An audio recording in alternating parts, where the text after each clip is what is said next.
Hello everyone, this is Dr. Krati Jajani signing back into my YouTube channel. Today I'll be telling you an important lesson for life as well as of oral surgery. Just see this flashlight. What you do when it start getting dim or it stop working? Do you throw it? No, right? We change the batteries or we recharge the torch. Same goes for any fracture in our body. We try to reconstruct it and help the patient. So today we are going to study about orbital blowout fracture and its management. So let's get started.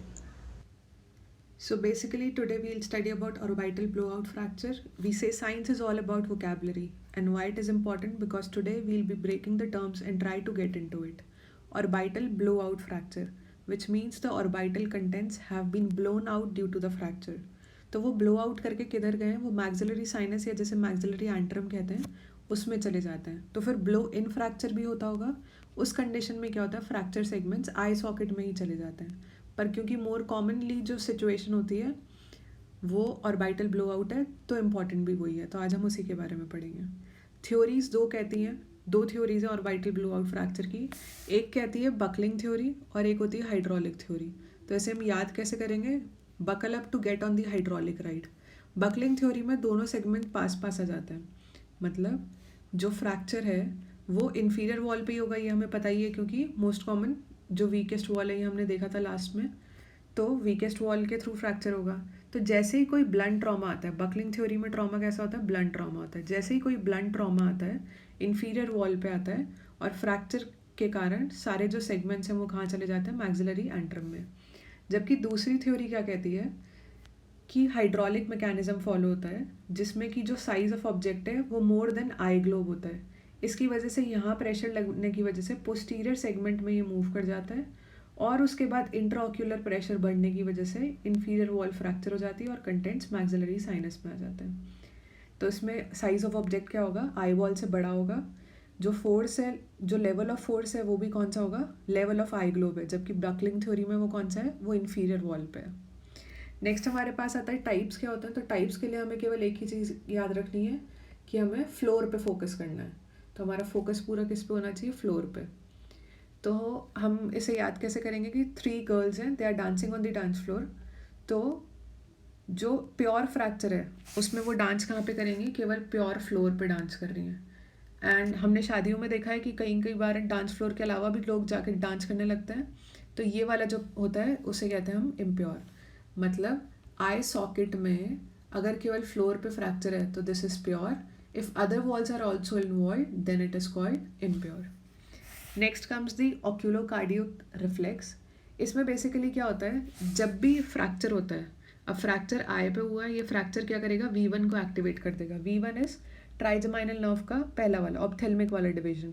इसमें Gasserian ganglion activate हो जाएगा और trigeminal nucleus का activate होने की वजह से सारा सेंसेशन वेगस के पास ट्रांसफ़र हो जाएगा. और जब जब वेगस एक्टिवेट होता है तो वो क्या करता है? हार्ट को स्लो डाउन कर देता है. तो हार्ट स्लो डाउन हो जाएगा, उसके साथ साथ नॉजिया और सिंकोप भी होगा. तो ये जो ट्रायड होता है इसे हम कहते हैं oculocardiac reflex syndrome. Next come clinical features क्या होंगे. तो क्लिनिकल फीचर्स बेसिकली कैसे याद रखना है? हमें ये डायग्राम याद रखना है कि हमारे पास आई है, उसके आसपास स्वेलिंग हो गई है, रेडनेस है, ब्लीडिंग होने के कारण इंटरनली भी रेडनेस दिखेगी और हमारा जो आई बॉल है वो कहाँ मूव कर गया है? अपवर्ड मूव कर गया है. तो इसे हम बेसिकली कैसे पॉइंट्स में याद करेंगे? सबसे पहली चीज़ है circum orbital oedema and एकाइमोसिस. Oedema और एकाइमोसिस का मतलब क्या है हमारे पास? इडीमा तो इज स्वेलिंग. एकाइमोसिस में क्या होता है? जब भी कोई फ्रैक्चर हो जाता है या कोई भी इंजरी है, इंसिजन इंजरी है, तो उसके नीचे ब्लड का जो क्लॉट्स हैं उनकी वजह से एकाइमोसिस हो जाता है. मतलब स्किन का डिस्कलरेशन होना क्योंकि अंडरनीथ ब्लीडिंग हो गई है. नेक्स्ट हमारे पास आता है डिप्लोपिया. डिप्लोपिया का मतलब क्या होता है? अपवर्ड गेज हो जाता है या डबल विजन हो जाता है क्योंकि इन्फीरियर रेक्टस मसल जो यहाँ पे थी वो इंट्रैप हो जाती है. इसकी वजह से अब वो नीचे की तरफ तो खींच नहीं पाएगी, तो जो आई बॉल है वो कहाँ मूव कर जाएगा? अपवर्ड मूव कर जाएगा. नेक्स्ट आता है हमारे पास एम्फाइसेमा. एम्फाइसेमा का मतलब क्या होता है कि जो एयर है वो पास कर जाती है सॉफ्ट टिश्यूज़ में. मतलब जहाँ यहाँ पे मैक्सिलरी साइनस था उसके थ्रू एयर कहाँ चले जाएगी? ऑर्बिट में चल जाएगी. इसे हम कहते हैं एम्फाइसेमा. नेक्स्ट हमारे पास आता है इनेप्थॉल्मस. इनेप्थॉल्मस का मतलब क्या होता है? जो आई बॉल है वो कहाँ मूव कर जाएगा? इनवर्ड. वो आउटवर्ड नहीं आएगा, वो कहाँ मूव करेगा, इनवर्ड मूव करेगा। ऐसा क्यों होता है, जैसे ही ऑर्बिटल ब्लो आउट फ्रैक्चर होता है तो प्रेशर इंक्रीज हो जाता है आई सॉकेट के अंदर, इसलिए आई बॉल अंदर की तरफ मूव कर जाता है। Next comes infra orbital nerve paresthesia. Obvious है क्योंकि यहाँ पे फ्रैक्चर हुआ है तो जो नर्व पास कर रही थी वो भी ब्लॉक हो जाएंगी। इंफ्रा ऑर्बिटल नर्व वगैरह हमने पढ़ा था, उसके ब्लॉक की वजह से पैरेस्थीसिया होता है। उसके अलावा यही सेम चीज़ अगर एक्सटेंसिव कंडीशन में हो जाती है तो लॉस ऑफ विजुअल एक्टिविटी भी एक्सपीरियंस करेगा पेशेंट। नेक्स्ट हमारे पास आता है पेरी ऑर्बिटल ब्लीडिंग होती है, ये आसपास दिख ही रहा है कि ये ब्लीडिंग होने लगेगी। उसके अलावा सब कंजक्टिवल हैमरेज होता है। इस हैमरेज में एक स्टार मार्क पॉइंट होता है। हैमरेज बेसिकली क्या होता है, हमारा ब्लड वेसल है वो रप्चर कर गया जो कि हैमरेज कॉज कर देगा। नॉर्मली बॉडी में जब भी हैमरेज होता है तो वो थोड़ा डार्किश कलर का होता है क्योंकि वीनस ब्लड का कंटेंट ज़्यादा होता है। पर आई में हैमरेज जो है वो ब्राइट रेड कलर का दिखेगा, और ब्राइट रेड कलर के कारण क्या है कि ऑक्सीजन होता है। अब यहाँ पे ऑक्सीजन कैसे आया, आई कंटिन्यूसली कॉन्टैक्ट में होता है एनवायरनमेंट के, इसलिए ये ब्राइट रेड कलर का होगा। नेक्स्ट आता है हमारे पास वाइट आई। क्या होता है, तो वाइट आई बेसिकली जो है वो चिल्ड्रंस में देखा जाता है। बच्चों में क्या होता है, ये वाला बोन जो है इंफीरियर वॉल वाला, ये फ्रैक्चर करने के बजाय क्या करती है, बेंड करती है। तो इसके बेंड होने की वजह से मसल्स वगैरह इंट्रैप हो जाती हैं, ब्लड सप्लाई इंट्रैप हो जाता है। तो ये जो ब्लड है वो रेड की वजह क्या हो जाता है, वाइट एरिया शो होने लगता है, मतलब कोई फीचर्स ही नहीं दिखते। इसलिए वाइट आई किसमें कॉमन होता है, बच्चों में। नेक्स्ट हमारे पास आता है रेडियोग्राफिक फीचर्स क्या होंगे, तो रेडियोग्राफिक फीचर में रेन ड्रॉप अपीयरेंस दिखता है।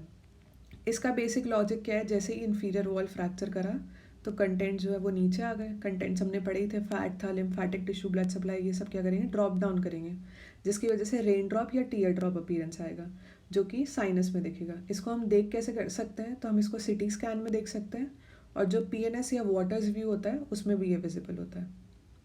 नेक्स्ट हमारे पास आता है मैनेज कैसे करेंगे ऑर्बिटल ब्लो आउट फ्रैक्चर के केस को। तो दो हमारे पास ऑप्शंस हैं, एक होता है कंजर्वेटिव अप्रोच और एक होता है सर्जिकल अप्रोच। कंजर्वेटिव अप्रोच में ऑब्वियसली माइल्ड केस है तो आप स्टेरॉइड्स दे सकते हो और सिम्टोमेटिक ट्रीटमेंट कर सकते हो। नेक्स्ट ऑप्शन आता है सर्जिकल अप्रोच, वो हम कब करेंगे, जब एक्सटेंसिव डैमेज हो चुका है ऑलरेडी। इसमें एक इंपॉर्टेंट सोल्यूशन होता है जिसे हम कहते हैं वाइट हेड्स वार्निश। वो हम क्यों यूज़ करते हैं, क्योंकि इसका बेसिक कंटेंट होता है आयोडोफॉर्म जो कि एंटीबैक्टीरियल इफेक्ट देता है, तो स्टर्लिटी मेंटेन रहती है एनवायरनमेंट की। सर्जिकल मैनेजमेंट कैसे करेंगे, तो हमारे पास दो अप्रोचेस हैं। सबसे पहला तरीका हमारे पास है कैल्डल वैल ल्यूक ऑपरेशन का। इसमें हम क्या करते हैं, कैनाइन से लेकर इंसिजन चालू करेंगे और सेकंड मोलर तक जाएंगे। इस इंसिजन को देने के बाद हम इसको सब पेरियोस्टल एलिवेट कर देंगे फ्लैप को, और ये एरिया एक्सपोज हो गया।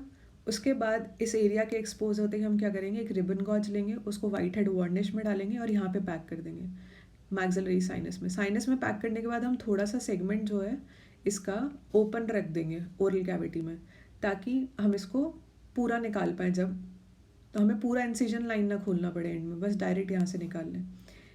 तो एक तो हमारे पास हो गया कि हम क्या करते हैं, एंट्रल पैकिंग कर सकते हैं। दूसरा ऑप्शन हमारे पास आता है कि हम एंट्रल बलूनिंग कर सकते हैं। एंट्रल बलूनिंग जो है वो हम मिडल मीएटस से भी कर सकते थे, पर हम किससे करते हैं, इन्फीरियर मीएटस से करते हैं। ऐसा इसलिए होता है क्योंकि जो इन्फीरियर मीएटस है उसकी लेटरल वॉल जो है वो वीकेस्ट है, और ऑब्वियस है कि वीकेस्ट वॉल से जाना बेटर ऑप्शन होता है क्योंकि उसको ब्रेक करना आसान है। तो हम जो कैनुला है उसको वीकेस्ट वॉल के थ्रू डालेंगे, मतलब इन्फीरियर टर्बिनेट के थ्रू डालेंगे, उसको बलून अप करेंगे, और फिर 30-40 डेज बाद जब हील होने लग जाएगा तब हम इसको डिफ्लेट करके वापस बाहर निकाल देंगे। तो एक ऑप्शन तो हमारे पास हो गया एंट्रल पैक का, और दूसरा ऑप्शन हमारे पास है ये बलूनिंग वाला ऑप्शन है। नेक्स्ट हमारे पास आता है, अब आपको पता है कि ठीक है बस रिकंस्ट्रक्ट ही करना है, तो आप 3 अप्रोचेस से कर सकते हो। पहले तो इंसिजन दोगे तो सबसिलरी, सबटार्सल और इंफ्राऑर्बिटल इंसिजन देंगे। उसके बाद इसको ओपन अप करने के बाद रिकंस्ट्रक्शन प्लेट्स, ग्राफ्ट्स और मेडपोर्स हम यूज़ कर सकते हैं। Thank you for listening and stay tuned for Frey syndrome.